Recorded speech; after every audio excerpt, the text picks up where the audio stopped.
Oh, I'm here with Rosie Davidson, the principal of BAS SOL in Perth, Australia. How are you today, Rosie? I'm excellent, thanks. Okay, How are now you, Justin? I'm well, thank you. So we completed a project just recently with you. So today I want to ask you to comment on really four things. One is how things were before. Secondly, what did we do? What did the transition look like, and how did it work? And number three, what's the situation afterwards? Now you've applied sales process engineering, and then number four, what does the future hold? So we'll start with before. Okay, I contacted you, Justin, as you remember, when I saw one of your ads for a business lunch in Melbourne, and we were in Perth. And then we set up an appointment for you to come to our offices. At that point in time, we were looking to increase our sales. What you identified when you came along to us was that we were really busy, and we knew we were really busy. Everybody was always flat out. We were time billing. People were our staff members, whilst they worked in a happy environment, they themselves were under stress and pressure, and the way we were working, there was actually no capacity to take on additional work. Just to recap, when we got there, there was not a lot of selling going on, but then there wasn't really no selling, no formal selling. But then there wasn't really an argument to do a lot of selling because you guys were so busy. You could argue you were busy being busy, but you were busy nonetheless. That's exactly right. So everybody was busy. There was actually no free capacity to do any more selling, but we knew that we were underperforming. Yeah, so there was a general awareness that you should be selling more in spite of the fact that you didn't have the capacity to deliver anymore. So from recollection, I think we arrived at, the diagnosis pointed to a couple of core problems. One was we pointed the finger at time-based billing as contributing to the issue, causing people to multitask like crazy and so on. And the other thing that we recognized was an absence of division of labor and an absence of any centralized scheduling. So even though you had quite a number of people operating in the practice, everyone was operating as if they were a little sole practitioner. That's exactly right. And that was exactly and what would happen is I was the one that was the biggest culprit, because as soon as somebody came in and said, "Can we get this done?" I would go to somebody else and say, "Oh, look, could you stop what you're doing? Could you do this? We need to get that done." So consequently, what happened was everybody would have this pile of work that was building up, and they weren't finishing anything, so there was no satisfaction. Nothing was, we were getting things done on schedule, but it was actually just at an enormous cost. So people were working longer, harder, but weren't facing our billings. I remember we spent some time debating the case for and the case against time and materials-based billing.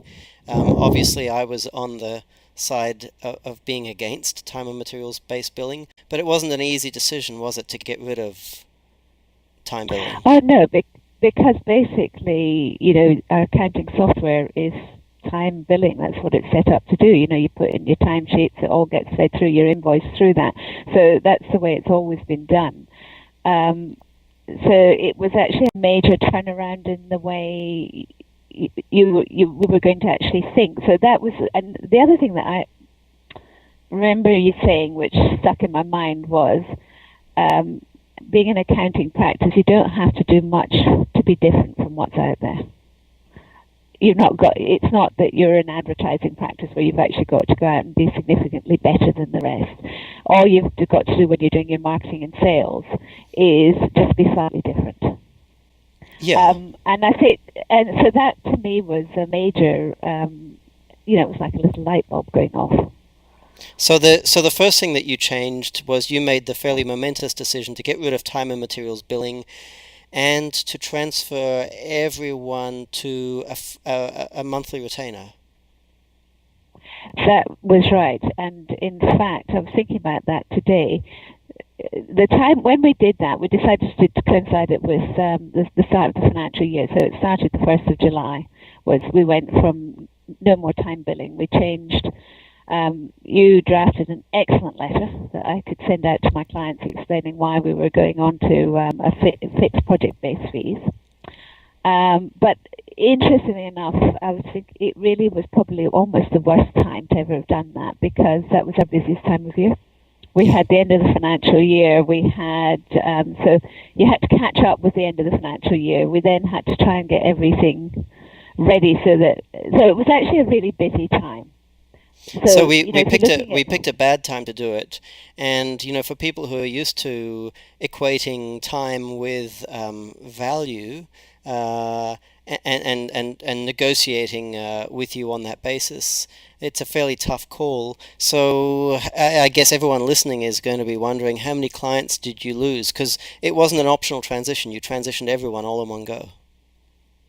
It was not optional. It was just, some people would say to me, well, I think 2 clients said to me, we just want to be back on to, we want time billing.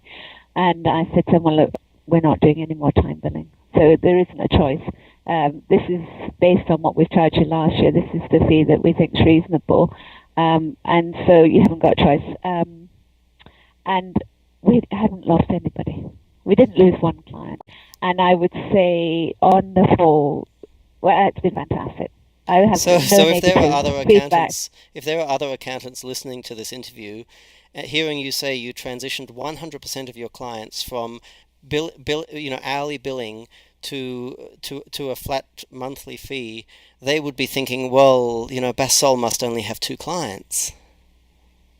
No, there was hundreds. And we went from, just a company tax return, so there might be 6,000, or, a couple of company tax returns for one client. But the people that we were dealing with, we deal with small businesses. So for them, they just really embraced the fact that they could budget for a fixed amount every month. There was no highs, there was no lows. So from their point of view, it was fantastic. So let me explain to the listener why this was so important, because it's easy to think it might be a trivial issue. But when I looked at your practice, my biggest concern was the absence of division of labour. We had a bunch of sole practitioners working independently.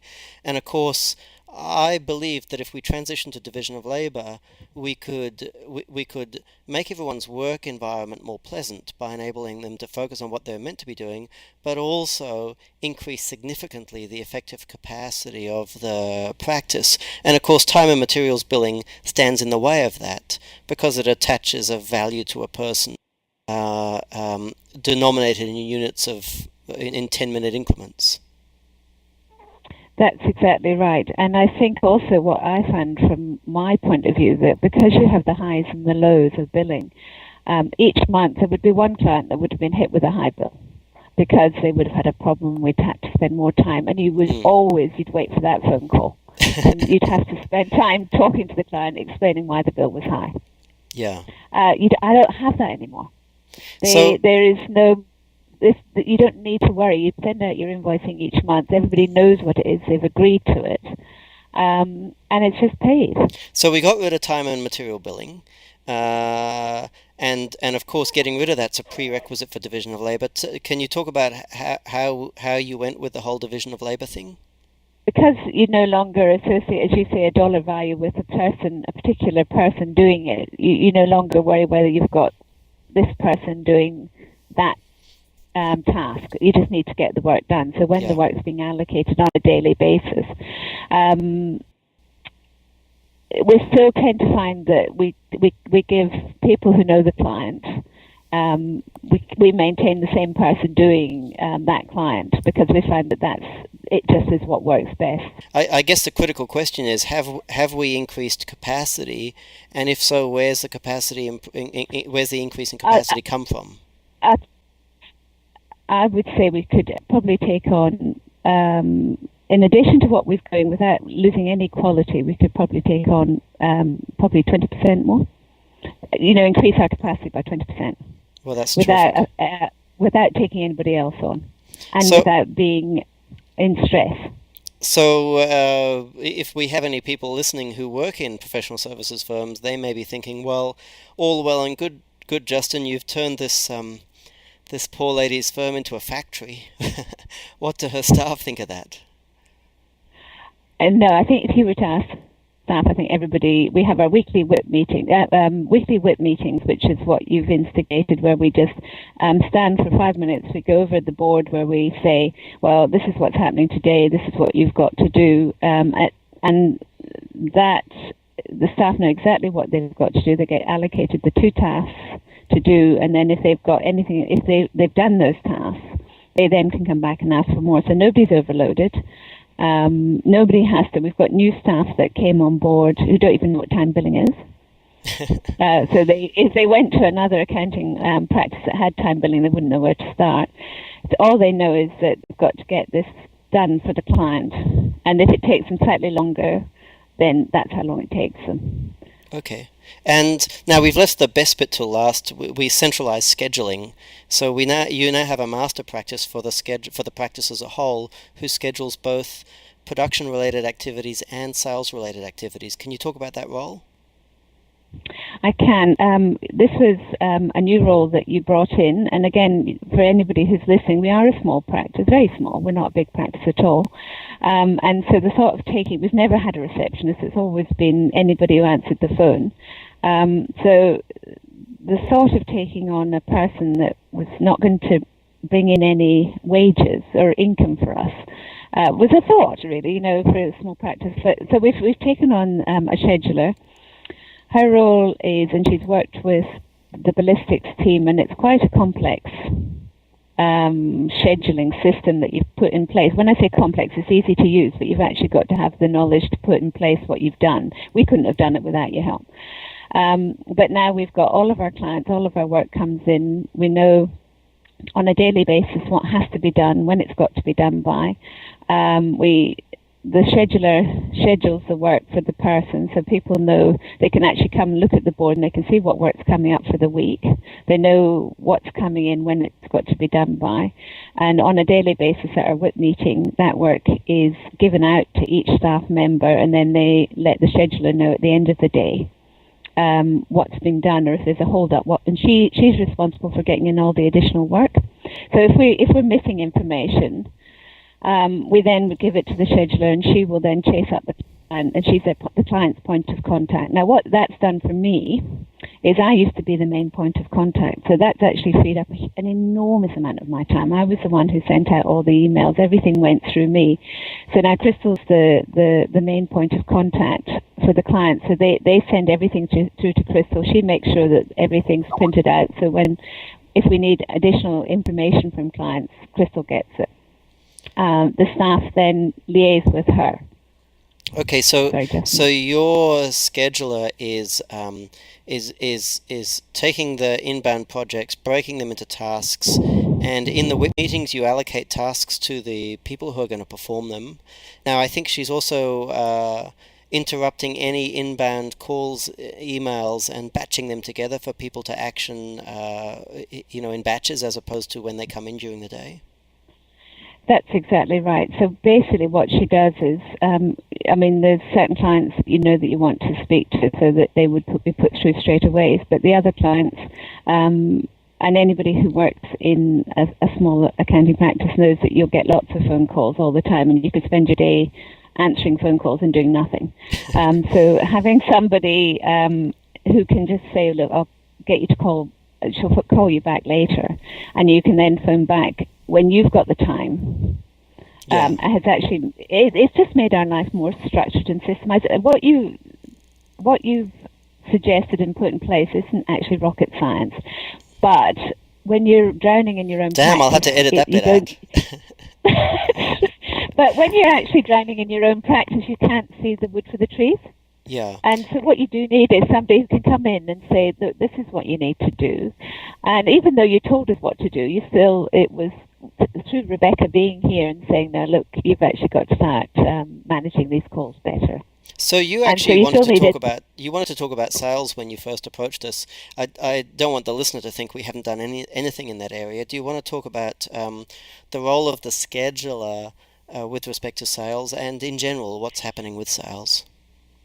The role of the scheduler, again, Ballistix has added huge value, I think, to our firm and to the way things have been done, because before everything was basically on me to be the client relationship, chase the money, chase the follow-ups. And the way that it's been done, now that we've got the scheduler, she schedules the work, but she also schedules the appointments. So she does any marketing campaigns. She makes the first contact, sets up the appointment. She then does the follow-up to say, ask how the client, did they enjoy. We've been doing business education luncheons, which was one of your recommendations, and they're very successful, and it's actually a very easy way to meet with your clients. But it's easier, it's lovely having somebody who can actually, if I do the presentation and I meet with the client, it's nice to have somebody who can actually speak to the client and say, oh, look, do you want to come in and see Rosie? Or they might then say, well, look, no, not really. Whereas it'd be difficult for them to say that to me, and I might find it, I'd think, well, why don't you want to come and see me? That's a bit. So it's interesting. It's interesting that you have the one central scheduler who is planning sales-related activities exactly the same, using exactly the same method that she uses to plan production-related activities. That's right, and it's actually working very well. And so as I said, we've not spent a lot of time doing the sales because we've actually been sort of catching up with where we were, so we could get all our systems in place. But we definitely have the capacity now. So have you won any new accounts in the time that we've worked together? Oh yeah, no, we've won loads. Yeah, we have, and we have won. We've got lots of new clients on. I would say that we're well on target to what we were hoping to achieve. And it's actually to be able to give somebody a fixed fee. So, for example, before if somebody phoned you up, they would have said, well, what's your hourly rate? So you tell them what the hourly rate is, then they'll phone somebody else up and they'll say, what's your hourly rate? And then you start comparing. Whereas now, if somebody phones me up, then you would just say, well, look, you can talk about what it is that they physically want to get out of the relationship, and then you can give them a fixed fee. So it's much easier for somebody to say, well, this is what it's going to cost me, whereas if they go to another person, it's open-ended. So exactly. From a marketing point of view, it's much easier. Okay, terrific. So let's talk about the future. So the first thing I should disclose is we actually charged you for this, and we charged you a not insignificant amount of money. How long do you think will it take you to make that back in terms of improved net profits? I would say that we would get it back in the year. Okay. I think that we would within the year we'll get back.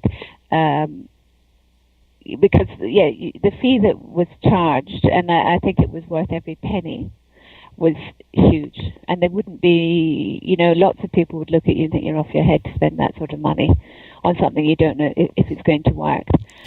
I definitely think that we'll get the money back this year. Terrific. So whilst it's impacting on our cash flow now, and I'm not going to say it hasn't, you've still got to, you've got to budget to pay it. By the time we get to 30 June this year, the increase in net profit will have paid for the Ballistix time, and we'll just it'll get better. Good. So maybe to close, we can talk about what the future holds, and let's talk about it in three categories: in terms of production, in terms of sales, and in terms of the impact on you personally as the principal.